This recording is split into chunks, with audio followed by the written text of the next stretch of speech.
सब पर हो गया त्रिकोणमिति। क्या पर हो गया?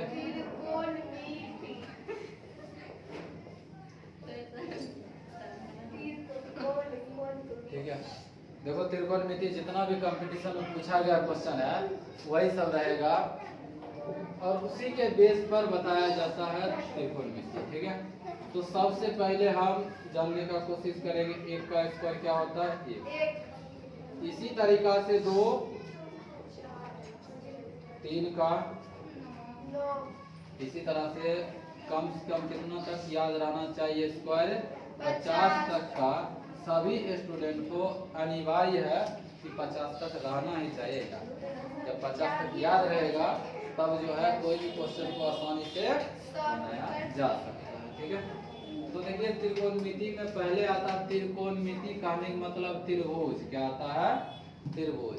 और त्रिभुज जो कौन सा त्रिभुज आएगा? समकोण त्रिभुज आएगा जिसका एक कोण 90 डिग्री रहेगा, वो क्या है? त्रिकोणमिति। अब देखिए नीचे वाला, इसमें बताइए क्या वाला लिखी है? क्या वाला लिखी है? 3।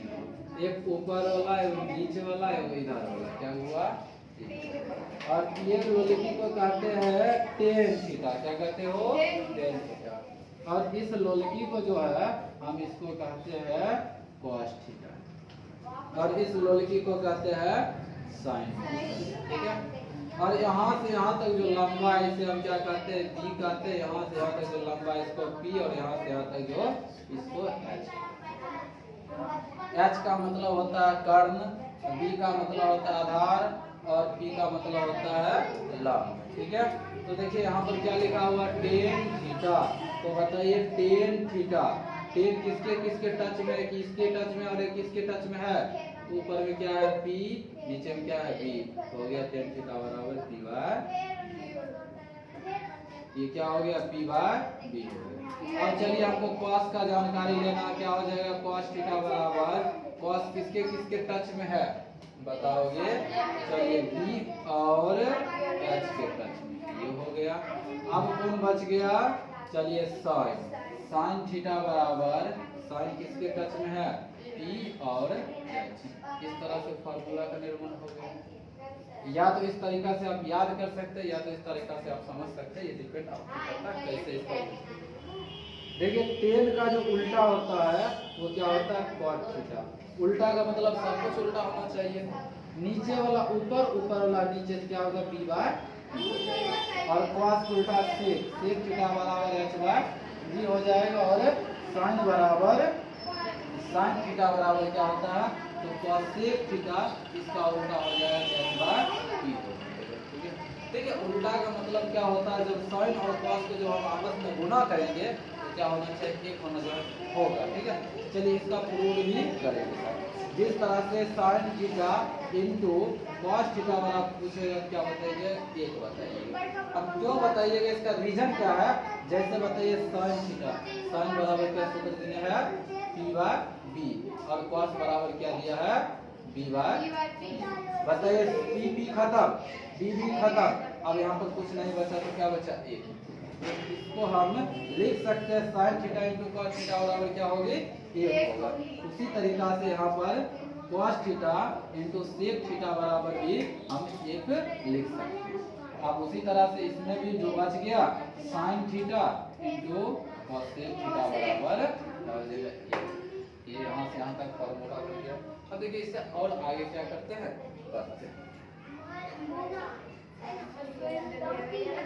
90 माइनस थीटा पर चर्चा करते हैं। ठीक है, देखिए 90 माइनस थीटा क्या होता है? जब हम 90 डिग्री से कम का जब मान ज्ञात करेंगे उसमें किसकी बात होगा? 90 माइनस थीटा का। जिस तरह से यहाँ से फॉर्मूला रहेगा साइन 90 माइनस थीटा बराबर क्या होगा? तो बताइए क्या होता है? cos theta. जब इसके बराबर ये होता है तो इसके बराबर ये भी होना चाहिए। उसी तरीका से cos 90 माइनस थीटा बराबर क्या हो जाएगा? sin theta. ये फॉर्मूला बन गया। उसके बाद tan 90 माइनस थीटा बराबर क्या होगा? cot theta.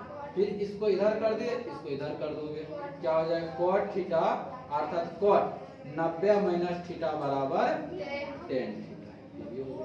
उसके बाद एक और क्या आ जाएगा? अब एक बात बताइए, कौन कौन मिल गया? sin cos मिल गया, टेन कॉट मिल गया, बच क्या गया?